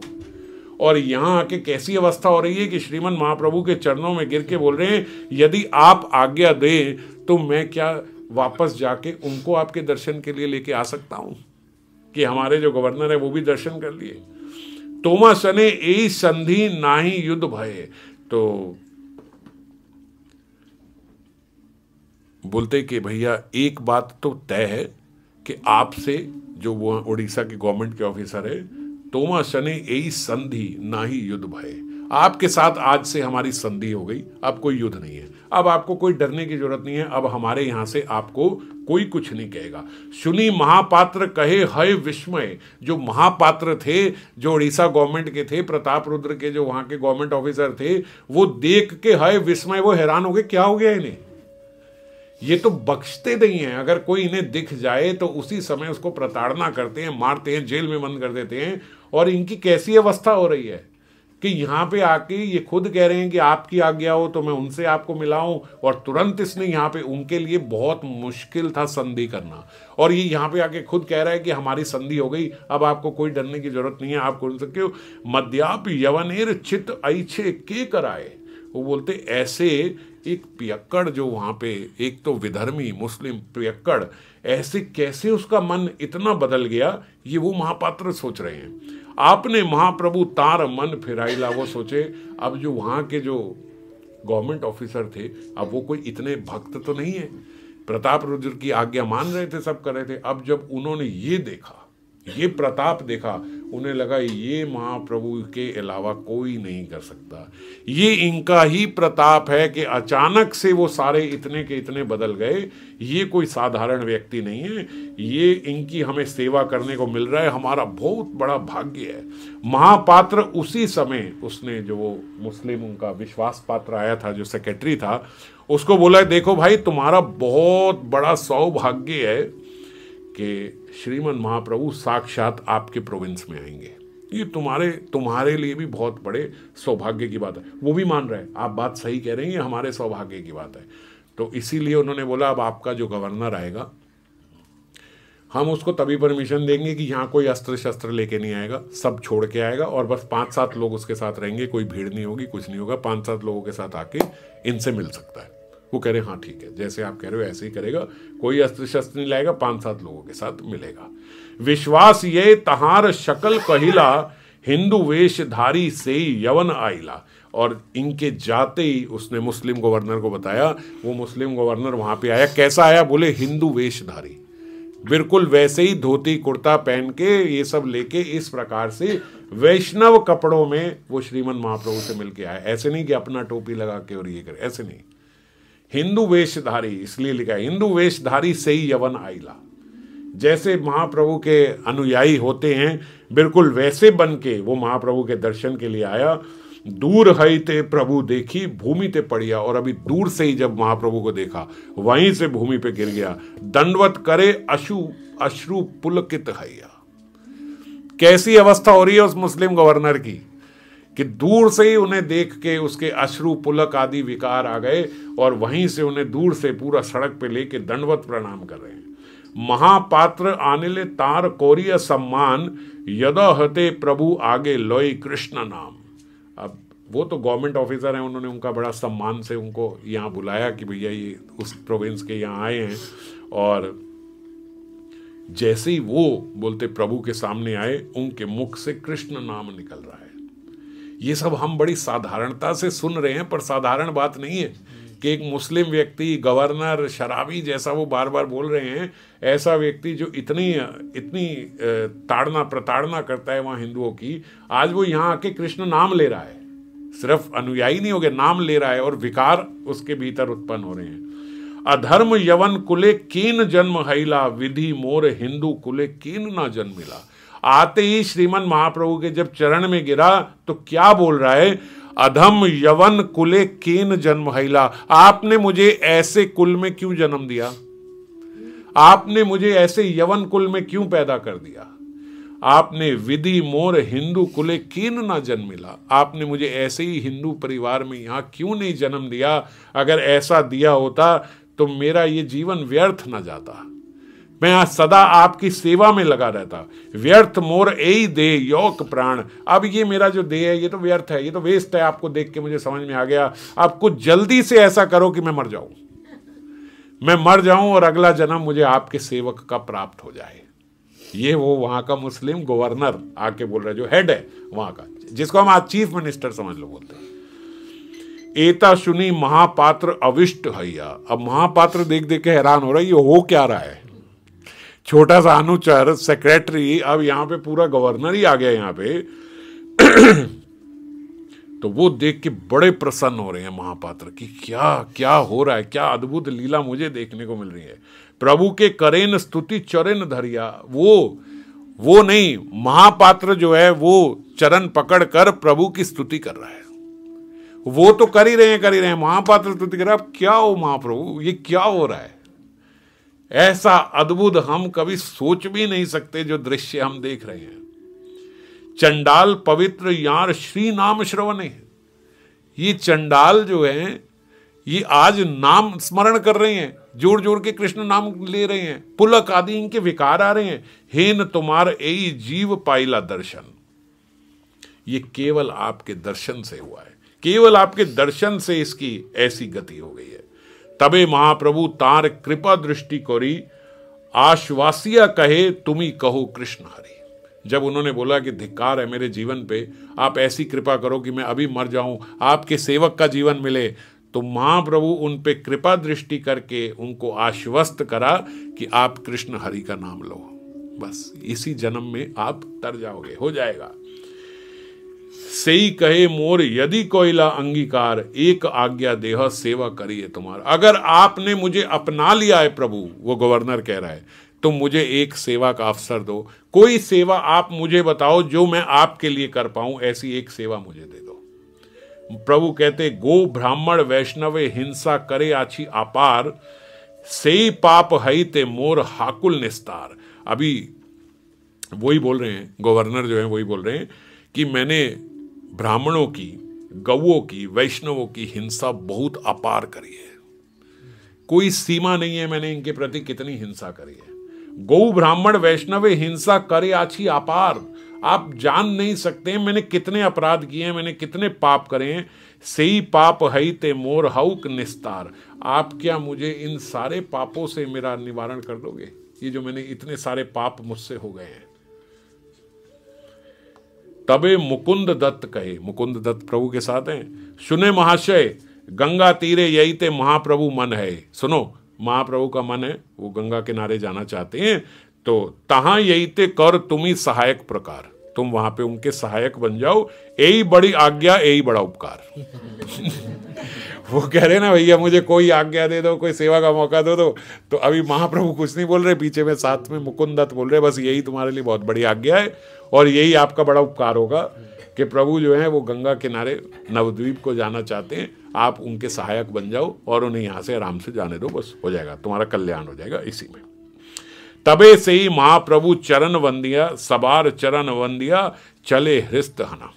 अपना बड़े खुश होके, बड़े खुश मन से वो गवर्नर जो है उसने महाप्रभु के चरण की वंदना करी, उनके साथ जो ये सारे भक्त थे सब भक्तों के भी चरण की वंदना करी और बड़े खुश मन से वो वहां से चला गया। और जब वो वहां से गया तो जो उनके जाने से पहले जो महापात्र थे उन्होंने भी उनको, जो उड़ीसा के थे, गले लगाया और उन्होंने उनको संधि का एक पत्र भी साइन करा लिया, भैया ऑफिशियल काम भी कर लो, यहाँ पे आके पूरा ये लिख दो कि भैया आज के बाद तुम ऐसा कुछ नहीं करो। उसने सब जो जो उन्होंने कहा वहाँ सारे उन्होंने बोलते साइन भी कर दिए। अगले दिन सुबह जो है उसने फिर अपना, गवर्नर ने अपना सेक्रेटरी भेजा वहाँ पे और बहुत सारी लगभग 8-10 नाव उन्होंने भेजी और बहुत सुंदर सुसज्जित नाव, क्योंकि नदी पार करके जाना है, बहुत सुसज्जित नाव उन्होंने बोली। और वहाँ श्रीमन महाप्रभु की एक नाव ऐसी दी जिस नाव के बीच में भी एक कमरा है और उस कमरे को भी बड़ा सुसज्जित करके बहुत अच्छे से उन्होंने उनका वेलकम किया। मलेच्छ आशी कैला प्रभुर चरण वंदने, जो वहाँ के ये जो मलेच्छ जो ये मुस्लिम गवर्नर हैं, फिर वो खुद आए, उन्होंने वहाँ पे प्रभु के चरणों की फिर से वंदना करी। एक नवीन नौका तार मध्य घर, एक नवीन नौका तार मध्य घर, उसके बीच में कमरा, घर कमरे को बोलते हैं वहां घर, ऐसी एक बढ़िया नौका जिसके बीच में कमरा। स्वगने चढ़िला प्रभु तहार ऊपर, उसके ऊपर प्रभु को चढ़ा के वहां से वो पार कराई। महापात्रे प्रभु करिला विदय, कांदिया कांदिते सही तीरे नहीं जाए। और जब वहाँ से वो नदी से जा रहे हैं तो जो महापात्र थे उनको महाप्रभु ने बोला कि आप तो यहीं अब रहो अपनी सीमा में ही, अब ये हमें ले जाएगा, ये जो गवर्नर है ये ले जाएगा। अब बोले वो महापात्र रो रो के वहीं पे गिर गया कि भैया हमारे यहाँ से प्रभु चले गए और इनके साथ जा रहे। पहले तो बड़े खुश थे कि संधि हो गई, ये हो गया, पर अब महापात्र को था कि मैं इनके साथ जाऊंगा, जो पूरा यवन राज होगा, पर अब यवन ही पूरा फेवर में हो गया। तो महाप्रभु ने बोला अब आप यहीं पे रहो। अब वहां रहने के लिए वो बोलते बहुत जोर से, कांदिते कांदिते सही तीरे नहीं जाए। वो रोते रोते प्रभु को देख रहे हैं कि प्रभु नदी पार करके जा रहे हैं। अब ये वहां पे बोलते नदी में जलदस्यु भी है, जिसको हम क्या पायरेट्स हैं, ये जलदस्यु भी हैं, जो जल में जो डाकू होते हैं वो भी वहां पे हैं। तो जलदस्यु भय सेई यवन चलिला, 10 नौका भरी बहु सेना संगे नीला। उसने 10 नौका जो मैंने बताया वो लेके आए हैं, वो सारी सेना से भरी हुई है कि यहाँ पे कोई और भी ऐसा ना हो ना कि भाई हम तो कुछ नहीं कर रहे, कोई जलदस्यु यहाँ पे आ जाए, तो उनसे भी रक्षा करने के लिए वो अपनी 10 नौका साथ में सैनिकों की लेके आए। तार विदाय दिला प्रभु सेई ग्रामे हईते, से काले तार प्रेम चेष्टा न परिते वर्णिने। अब जब श्रीमन महाप्रभु और आगे चले गए उस प्रोविंस को उन्होंने पार कर लिया तो गवर्नर को भी उन्होंने बोला कि अब आप यहीं रहो, अब आगे हम अपना कर लेंगे सफर, आप यहीं रहो। तो बोले वहां पे भी से काले तार प्रेमा चेष्ट ना परिवर्णिते, अब उसकी भी ना परिवर्णिते, उसका भी वर्णन नहीं किया जा सकता कि उस समय वो जो मलेच्छ गवर्नर था वो कितना रोया, कैसे प्रेम में पागल हो गया वो श्रीमन महाप्रभु के, और अब श्रीमन महाप्रभु से तुरंत छोड़ के जा रहे हैं। कविराज गोस्वामी कह रहे हैं मैं इसका भी वर्णन नहीं कर सकता, ये वर्णन मुझसे नहीं होगा कि किस प्रकार उन्हें वो छोड़ रहे हैं। अलौकिक लीला करे श्री कृष्ण चैतन्य, ये यहां सुने तार जन्म देह धन्य।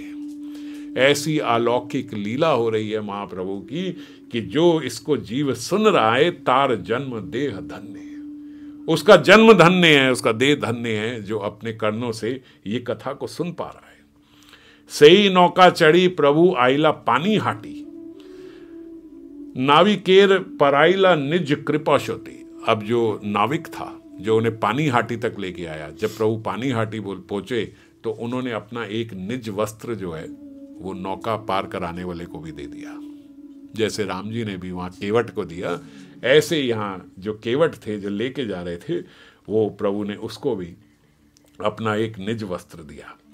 प्रभु आइला बलि लोक हैला कोलाहल, मनुष्य भरीला सभा किब जल स्थल। क्या जल, क्या स्थल, क्या पानी, क्या वो बोले समझ नहीं आता है कि कहाँ से नदी शुरू हो रही है, कहाँ नदी खत्म हो रही है, कहाँ स्थल है और कहाँ जल है, कुछ दिखता नहीं। भीड़ इतनी लोगों की है कि सब जगह केवल लोग ही लोग नजर आ रहे हैं। प्रभु आइला बोली लोक हैला कोलाहल, इतने लोग वहां पे आ गए। मनुष्य भोरिला, ऐसे लग रहा है जैसे सारा जगत मनुष्यों से भर गया हो। सबा किबा जल स्थल, कुछ समझ में नहीं आ रही है, कोई दिख नहीं रहा है, सिर्फ लोग ही लोग, लोग ही लोग इतने दिख रहे हैं। राघवेर पंडित आशी प्रभु लाइय गेला। अब वहां पे पानीहाटी में हम लोग गए हैं, पानीहाटी में हमने देखा है राघव पंडित का घर। ये बड़ा फायदा होता है जब ऐसी जगहों पे जाते हैं और सुनते हैं तो एकदम आंखों के सामने आ जाता है। तो वहीं पानीहाटी में हम राघव पंडित के घर भी गए थे, वहीं राघव पंडित आशी प्रभु लेना गेल। प्रभु उनके घर पे आ गए और पथे याईते लोक भीड़ कष्टे शिष्ट आइला, बड़ी मुश्किल से बड़े कष्ट से श्रीमन महाप्रभु राघव पंडित के गृह में उनके घर के अंदर घुस पाए। क्यों? बोले इतनी भीड़ इकट्ठी हो गई कि उनका नजर नहीं आ रहा भीड़ में घर कहाँ है, जाना कहाँ है, कहाँ को चले, लोग ही लोग दिख रहे हैं। तो बड़ी मुश्किल से राघव पंडित के घर के अंदर गए। एक दिन प्रभु तथा कोरिया निवास, प्रते कुमार हटे आइला यहाँ श्रीनिवास। एक ही दिन वहां पे रुके, इतने लोग आ रहे थे कि प्रभु रात में ही वहां से निकल गए कि भैया इतने इन लोगों के से साथ में मिलने लगा तो मैं वृंदावन पहुंच ही नहीं पाऊंगा, तो इसीलिए नवद्वीप होते हुए वृंदावन जाना है। तो वहीं से वो निकल गए और कुमार हटे आइला, कुमार हट पे आ गए। कुमार हट में क्या है? वहां श्रीनिवास का घर है। श्रीनिवास के घर वहां पे पहुंचे। तहां हईते आगे गेला शिवानंद घेरा, और फिर उसके बाद शिवानंद का जो घर है वहां शिवानंद के घर गए। कुमार हट में शिवानंद श्रीवास ठाकुर जी का घर है कुमार हट में, तो वहां गए। फिर वहां से आगे शिवानंद जी के घर गए, फिर वासुदेव के घर गए। वासुदेव गृह पाछे आइला ईश्वर। फिर वचस्पति गृह, ये कौन है? विद्या वचस्पति। विद्या वचस्पति कौन है? सार्वभौम भट्टाचार्य के भाई। तो ये विद्या वचस्पति जो है इनके घर में आए। प्रभु ये मते रहिला लोक भीड़ भय याई छे कुलिया आइला। अब जब विद्या वचस्पति के घर गए तो कहते वहां भी झगड़ा हो गया। इन्होंने यहाँ विस्तार से विवरण नहीं किया है, चरितामृत में, चैतन्य भागवत में इसका विवरण है। विद्या वचस्पति के यहाँ ऐसे आए लोग, इतनी भीड़ आ गई कि विद्या वचस्पति हाथ जोड़ते, भैया थोड़ा आराम से, प्रभु सबको दर्शन देंगे। एक दिन, 2 दिन, तीसरे दिन प्रभु वहां से निकल गए तो लोग विद्या वचस्पति के पीछे ऐसे हो गए कि शायद उन्हें ही ना मार दें कि भैया तुमने प्रभु को कहाँ छुपा लिया। विद्या वचस्पति ने कहा मेरा घर खुला है, अंदर जाके देख लो। प्रभु निकल गए भाई, और इसीलिए निकल गए क्योंकि इतनी भीड़ हो रही है कि वो रात्रि में वहीं से निकल के कुलियाग्राम चले गए प्रभु। वचस्पति गृह प्रभु ये मते रहिला लोक भीड़ भय याई छे कुलिया आइला। इतनी लोगों की वहां पे भीड़ हो गई कि वहां से प्रभु कुलियाग्राम आ गए। माधव दास गृह तथा सचिर नंदन, लक्ष्य कोटि लोक तथा पाइला दर्शन। अब वहां पे माधव दास जी के घर आ गए तो बोलते लक्ष्य कोटि, लक्ष्य कोटि, कई कई कई लाख लोग जो हैं वो वहां पे पहुंच गए कुलियाग्राम में प्रभु के दर्शन करने के लिए। 7 दिन रही तथा लोक निस्तारिला, सब अपराधी गणे प्रकारे तारिला। अब जब यहाँ कुलियाग्राम में श्रीमन महाप्रभु आए तो 5-7 दिन यहाँ पे रहे। 7 दिन यहाँ पे भी लिखा है, चैतन्य भागवत में 5-7 दिन लिखा है कि 5 से 7 दिन यहाँ पे रहे। और जब यहाँ प्रभु रहे तो बोले यहाँ पे उन्होंने तो जैसे आए ही इसलिए थे, कुलियाग्राम में बहुत सारे अपराधियों का निस्तार किया उन्होंने। उन्हीं में से एक हम सुनते हैं जो गोपाल चपाल थे, श्रीवास पंडित के प्रति जिन्होंने अपराध किया था, उनका प्रभु ने कल्याण किया। जब वापस आए तो गोपाल चपाल, पहले हमारी चर्चा हुई है ना, वो ऐसे ही थे, पस बह रही थी सारा, उनका बहुत बुरा हाल हो गया था उनका। कोई उनको ग्राम से निकाल दिया गया था, कोई उनको, क्योंकि बदबू आती थी, पस पूरे शरीर से बह रही थी। उन गोपाल चपाल को उन्होंने फिर श्रीवास पंडित से माफ़ी मांगने को बोला, और जब उन्होंने मांगी तो उनका कल्याण हुआ गोपाल चपाल का। ये डीफेम करना चाहते थे श्रीवास पंडित को, आप सब जानते ही हो गोपाल चपाल की कथा। फिर देवानंद पंडित जो हैं, देवानंद पंडित का भी अपराध हुआ था, अपराध भंजन भूमि ही बोलते हैं वहाँ पे। तो नहीं जगाई मधाई नहीं, देवानंद पंडित जगाई मधाई का। देवानंद पंडित कथा लेते थे, श्रीमद् भागवतम की कथा लेते थे, पर ज्ञान के तत्व से लेते थे, भक्ति की बात नहीं करते थे। श्रीवास पंडित, देवानंद पंडित जो है, तो देवानंद पंडित एक बार श्रीमद् भागवतम ले रहे थे, तो श्रीवास पंडित इनकी कथा में गए सुनने के लिए, और उन्होंने श्रीमद् भागवतम में जब कथा सुनी, जैसे ही कथा सुनी तो उनके भीतर ऐसा रोमांच हो गया कि वो जोर जोर से हुंकार करने लगे। श्रीवास पंडित जो है रोने लगे, और क्रंदन करते करते करते करते जैसे मूर्छा सी आ गई श्रीवास पंडित को। तो जो देवानंद पंडित के अनुयायी थे, जो कथा कर रहे थे देवानंद पंडित, उनके शिष्यों ने श्रीवास पंडित को बड़े गंदे तरीके से खींच के बाहर कर दिया कि ये यहाँ पे नाटक कर रहा है, ऐसा मान के। और देवानंद पंडित ने भी कुछ नहीं कहा। देवानंद पंडित को भी लगा कि ठीक है, क्योंकि देवानंद पंडित के भीतर भक्ति नहीं थी, वो तत्ववादी थे, ज्ञानी थे। श्रीमद् भागवतम के श्लोक तो सारे रटे हुए थे, अर्थ तो मालूम थे, पर भक्ति नहीं थी भीतर। तो क्योंकि उनके भीतर भक्ति नहीं थी, तो इसीलिए उनको ये बात समझ में नहीं आई कि ऐसे कैसे हो सकता है कि कोई इतना रो रहा है कथा सुन के, इतनी तेज चला रहा है, ये नाटक कर रहा है। और उनके शिष्य भी ऐसे ही थे, तो शिष्यों ने श्रीवास पंडित को खींच के बाहर कर दिया। श्रीवास पंडित को थोड़ी देर बाद जब मूर्छा हटी, होश आया, अपने गृह को चले गए। उन्होंने तो कोई अपराध लिया नहीं, कुछ उन्हें समझ में आई नहीं, क्योंकि वो तो प्रेमावेश में थे। प्रेमावेश में बाहर आए और बाहर से ही चले गए। अब जब यहाँ पे कुलियाग्राम में श्रीमन महाप्रभु आए तो घूमते हुए उन्होंने, श्रीवास पंडित ने अंदर, देवानंद पंडित कथा ले रहे थे और श्रीमन महाप्रभु घूम रहे थे, तो बाहर से ही उनको आवाज आई कि अंदर देवानंद पंडित जो हैं यहाँ कथा ले रहे हैं कुलियाग्राम में। तो उनके कथा जब वो ले रहे थे, तो ये शायद पहले की बात है, ये पहले की, ये अभी की बात नहीं है जो अभी अभी आए। पहले एक बार ही श्रीमन महाप्रभु घूम रहे थे, तो उन्होंने देवानंद पंडित को कथा लेते हुए सुना, तो जोर से बोला, बहुत जोर से बोला जो उनके साथ थे, कि ऐसे कथा लेने वालों को मैं नहीं मानता, ऐसे कथा लेने वाले तो नरक में ही जाएंगे, चाहे श्रीमद् भागवतम की भी ले रहे हैं। ऐसों के तो जहाँ पे इनके सब नोट्स वोट्स लिखे हैं वो सारी पुस्तकें भी इनकी फाड़ देनी चाहिए, जो ऐसे कथा लेते हैं, इस प्रकार से लेते हैं। ऐसे जोर से बोले कि अंदर उसको भी सुनाई दे, कथा लेने वाले को भी जोर से बोले, इन लोगों की कथा मैं नहीं सुनता। ये जो ऐसे बोलते हैं जिनके भीतर कोई भक्ति है नहीं। मैं शुकदेव गोस्वामी को मानता हूँ, शुकदेव गोस्वामी की टीका को मानता हूँ, और इन लोगों की जो टीका है वो तो कुछ नहीं, इनके अंदर भक्ति है ही नहीं, ये तो केवल रट के इस प्रकार से बोलते हैं। ऐसा उन्होंने जोर से बोला कि देवानंद पंडित अंदर कथा ले रहे थे, उन्हें भी सुनाई दिया।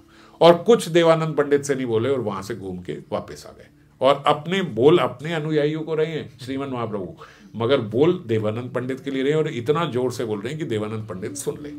पूरा विवरण मैं नहीं कर रहा हूं, और भी काफी कुछ बोला चैतन्य भागवतम में है श्लोकों में। तो उन्होंने उनको इस प्रकार से बोल के वो वहां से लौट आए। अब देवानंद पंडित के भीतर बड़ी ऐसी बात हुई कि ये मेरे बारे में इतना क्यों फालतू उल्टा गंदा बोल गए।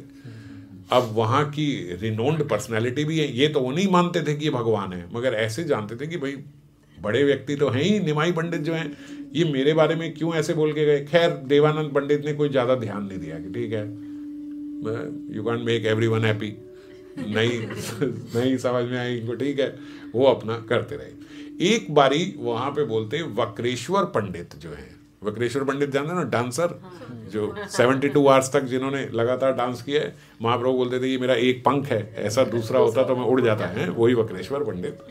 वो वक्रेश्वर पंडित जी वहां पहुंचे, किसी के यहाँ प्रोग्राम था कीर्तन का, जैसे अपने तमाल दादा जाते हैं, भैया यहाँ कीर्तन हो रहा है, वहाँ तमाल दादा है, वहाँ है, ऐसे वक्रेश्वर पंडित जी वहां पहुंचे और वहां उनका नृत्य हो रहा है, क्योंकि संकीर्तन वहां पे हुआ।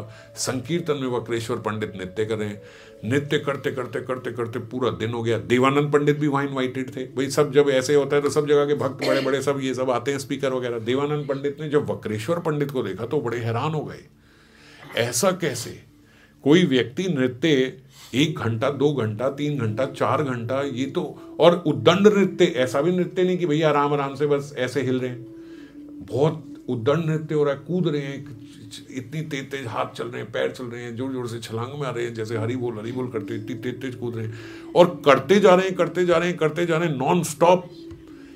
1 दिन हो गया इनका संकीर्तन चले जा रहा है, इनका नृत्य चले जा रहा है। ऐसा नृत्य जब देखा तो देवानंद पंडित वहीं रह गए, और वक्रेश्वर पंडित के प्रति उनके हृदय में बड़ी रिस्पेक्ट हुई। जब वक्रेश्वर पंडित ऐसा नृत्य करे तो बीच में कहते हैं, ऐसा भी होता है ना प्रोग्राम में, बहुत सारे लोग आ रहे हैं, लोग ध्यान नहीं दे रहे कि ये डांस कर रहा है, वो धक्का मार रहे हैं, इधर मार रहे हैं, तो बोलते देवानंद पंडित जो हैं वो वक्रेश्वर पंडित की रक्षा करने लगे कि भैया ये नृत्य कर रहे हैं, यहाँ इनको कोई लगे ना, कोई इनको तंग ना करे, ये ना करे। क्यों एक बन जाता है हृदय से कि यार इतना व्यक्ति नृत्य कर रहा है, कोई तो बड़ी बात होगी इनमें। तो वक्रेश्वर पंडित को उन्होंने प्रोटेक्ट किया भीड़ से। और जब वक्रेश्वर पंडित का नृत्य खत्म हुआ, जब संकीर्तन खत्म हुआ और नृत्य खत्म हुआ, तो बोलते उन्होंने अपना, जैसे प्रेम में जाते हैं ना, अपना सिर जो है उनकी ऐसी गोद में रख के उनको गले लगाया और अपने ही उतरिये से उनकी धूली झाड़ी, धूली लग जाई भाई, मिट्टी विट्टी लग गई, इतना कूद रहे हैं, गिर रहे हैं, लेट रहे हैं, और उनकी धूली ऐसे झाड़ी कि वो सारी धूली अपने पे आ जाए, ये देवानंद पंडित। और फिर देवानंद पंडित, जब ऐसा कोई होता है तो उनसे चर्चा करने का भी मन करता है, वक्रेश्वर पंडित से चर्चा करी। जब वक्रेश्वर पंडित ने चर्चा करी, और भक्त जब चर्चा करता है तो भगवान ही की चर्चा करता है, तो उन्होंने श्रीमन महाप्रभु की ऐसी ऐसी ऐसी ऐसी लीलाएं सुनाई कि देवानंद पंडित के हृदय में श्रीमन महाप्रभु के प्रति ईश्वर भाव आ गया, ये प्रेम हो गया उन्हें, अरे वो तो साक्षात ईश्वर हैं, कोई साधारण मनुष्य नहीं है। अब उन्हें ये ध्यान आया कि वो उस वक्त मेरी कथा में ऐसा बोल के चले गए थे, इसकी मैं कथा नहीं सुनता। अब देवानंद पंडित को आज बड़ी ग्लानि हो रही है, अब जब ग्लानि हो रही है, लेकिन अब उन्हें पता लगा अब तो वो सन्यास लेके जा चुके श्रीमन महाप्रभु, अब क्या करूं। तो बोलते देवानंद पंडित ग्लानि में ही रहे, और उसके बाद उन्होंने कथा नहीं ली, क्योंकि वो ऐसा बोल के चले गए थे कि इसकी कथा नहीं सुनूंगा, और उनके भीतर बड़ी ग्लानि रही। आज अब जब कुलिया ग्राम में श्रीमन महाप्रभु आए, जो प्रेजेंट में जो हम कर रहे हैं, जब वो कुलिया ग्राम में आए तो भीड़ में देवानंद पंडित भी वहां पे पहुंचे, और देवानंद पंडित ने जब नतमस्तक हुआ तो श्रीमन महाप्रभु पहचान गए कि ये देवानंद पंडित, भीड़ में अलग से। और देवानंद पंडित ने उनसे क्षमा मांगी कि मेरे से बहुत बड़ी गलती हो गई, मुझसे बहुत बड़ा अपराध हो गया कि मेरे भीतर भक्ति नहीं थी, मैं जानता हूँ, पर आप तो साक्षात ईश्वर हैं, मुझे अभी भी नहीं पता कि आपने ऐसा क्यों बोला कि मैं इसकी नहीं सुनता, और आप मेरे से रुष्ट क्यों हैं। फिर महाप्रभु ने उन्हें बताया कि देखो श्रीमद् भागवत जो है, ये श्रीमद् भागवत कोई साधारण ग्रंथ नहीं है, आपको किसने अधिकार दे दिया वहां बैठ के श्रीमद् भागवतम पे कथा करने का, आप तो भक्ति के बारे में जानते ही कुछ नहीं। मैं कैसे नहीं जानता प्रभु। उन्होंने बोला कि आप क्या जानते हो, केवल संस्कृत पढ़ लेने से और उसका अर्थ जान लेने से क्या श्रीमद् भागवत जान जाते हैं। मेरे परम भक्त हैं श्रीवास पंडित, वो श्रीवास पंडित आपकी कथा में आए थे, और प्रेमवश जब उनका क्रंदन हुआ तो आपने उन्हें घसीट के बाहर कर दिया। देवानंद पंडित को याद आया, हाँ ये ऐसा हुआ तो था, तो बोले वो प्रेम में विवश हुए थे। आज वो प्रेम की बात समझ पा रहे हैं देवानंद पंडित, जब अब क्या देख रहे हैं वो, कितनी भीड़ आ रही है, क्या हो रही है। श्रीमन महाप्रभु बोलते आज आप जो यहाँ खड़े हो, आप जो ये मेरे दर्शन कर पा रहे हो और मैं आपसे संभाषण कर रहा हूं, वो इसीलिए क्योंकि आपने मेरे ही भक्त वक्रेश्वर पंडित की सेवा करी है। आपसे मेरे भक्त की सेवा हो गई वक्रेश्वर पंडित की, इसीलिए आज मैं खड़ा हुआ ये आपको समझा भी रहा हूं।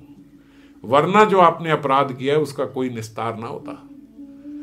पर आपसे वो अपराध भी हुआ, पर आपसे ये भक्त की सेवा भी हो गई जो वक्रेश्वर पंडित की, वो भी मेरा परम भक्त है।